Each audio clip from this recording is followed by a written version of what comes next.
In Russia, it is a dangerous profession to oppose the government in general and Vladimir Putin in particular. Let's have a look at some of the Russians who under suspicious circumstances in the past 14 years. In 2004, journalist Anna Politkovskaya, a critic of Vladimir Putin, was poisoned, and evidence that could prove it was destroyed. She survived writing an article about the experience, but she was gunned down in the elevator of her Moscow apartment 2 years later. A month after that, former agent Alexander Litvinenko was poisoned in London by a radioactive substance in his tea. Litvinenko became a critic of the Russian government after leaving the KGB, which is the successor, or the KGB's successor, the FSB.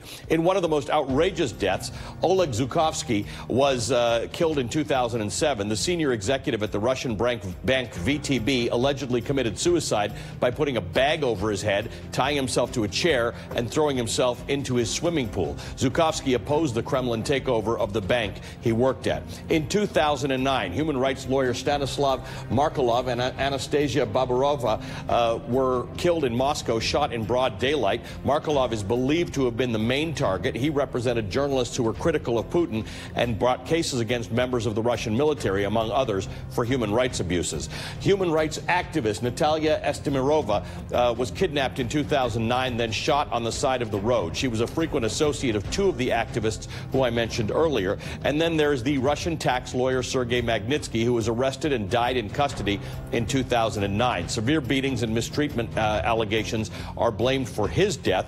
Magnitsky allegedly found tax officials and police officers were bilking citizens out of millions of dollars. Authorities dropped the investigation into his death, but his name lives on in the U.S. Magnitsky Act, which severely sanctions nearly 46 Russian officials and businessmen with connections to Vladimir Putin. Meanwhile, in Moscow, a top Putin critic and political rival, Boris Nemtsov, was gunned down within sight of the Kremlin in early 2015. Nemtsov, seen as a successor to Boris Yeltsin, later documenting corruption and abuse of power in the Russian government. Okay, joining us now, the Atlantic Council's Dan Fried. All right, Dan, Ali just went through the list, and that did not include attempted killings. There's some political figures, but there is a long list of businessmen. Now, obviously, none have been directly traced back to Vladimir Putin. You know, similar to mob bosses, you can't often get to the top. But why do so many Russians critical of Vladimir Putin seem to end up dead? And a parallel you could draw, loads of companies here don't do business, especially money managers in Russia, because they simply don't trust their safety and the rule of law. I think the reason why is pretty clear. Putin's system is a system based on fear, and it is fear designed to silence people so he can get on with his business of looting the country and providing wealth for his immediate associates. Putinism is a kleptocracy. It relies on keeping democracy on the defensive and weak if he can do it, on intimidating his neighbors, and spiced up with the occasional murder. This is the person we have to deal with. Fox News' Chris Wallace spoke to Vladimir Putin yesterday and asked him about this. Let's listen. Why is it that so many of the people that oppose Vladimir Putin end up dead or close to it? Well, first of all of us have plenty of political rivals. I'm pretty sure President Trump has plenty of political rivals. But they don't end up dead. Not always. Well, haven't presidents been killed in the United States? Have you forgotten about it? Well, has Kennedy been killed in Russia or in the United States? Or Mr. King? What happens at the clashes between police and civil society and several ethnic groups?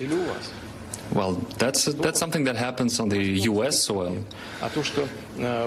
All of us have our own set of domestic problems. Wow, that's interesting. He's comparing alleged state-sponsored killings of rivals with the deaths of President Kennedy and Martin Luther King or civil unrest. These are uniquely different things. Well, this is standard Soviet communist debating tactics. It's no surprise for those of us old enough to remember the way Moscow used to behave. This is typical, and there's no reason to follow Putin down his rabbit hole of denial and lies. We know what Putin is. The Russians who are aware know what Putin is, and we need to base our policies accordingly and stop romanticizing the man or trying to rub up against him, for God's sakes. Okay, well, we say that we know who Russian President Vladimir Putin is, but the question is, does the president, putting him on the same platform, on the same playing field, when the leader of Russia is not just not our ally, he's not even our competitor. If you think about what a weak, feeble nation they are compared to the United States, especially from an economic perspective. But I want to talk about how President Trump emulates Putin, especially when it comes to the press. Give us perspective on what effect it has on the United States when the president continues to call out legitimate news organizations as fake news, when the free press is something we're founded on. You've touched on a much larger problem. The United States has been the leader of the free world, and that is a world we built to advance our interests and our values at the same time. That's America's grand strategy, and it's been fabulously successful for our country. President Trump doesn't seem to be committed to it at all, neither to our values nor the way we've organized democracies to combat first communism and now to make the world a better place generally. President Trump seems to regard America's democratic institutions at home with the same contempt he regards the institutions of the free world abroad. He seems interested in the philosophy might makes right and a kind of nationalism. That's bad for our country, and I think we need to take this seriously and stand up to it on those terms. We need to stand up. Americans need to stand up, and Republicans in Congress in particular need to stand up in defense of American values and America's grand strategy. Well, they certainly have the opportunity to do so. Dan, thank you so much. And just Ali and I want to remind any Republicans watching, any lawmakers, we would love to understand your take following the summit yesterday. We have invited a number of lawmakers on, and they all turned us down today. But we'll be here for the rest of the week. Come on over. All right, President Trump is calling Russia a, quote, competitor for fat's sake. Russia's entire GDP is about the size of New York State, and it's our 30th largest trading partner. Teeny tiny economy. We're breaking down the myth of Russia's economic might next. You're watching Velshi and Rule live on MSNBC.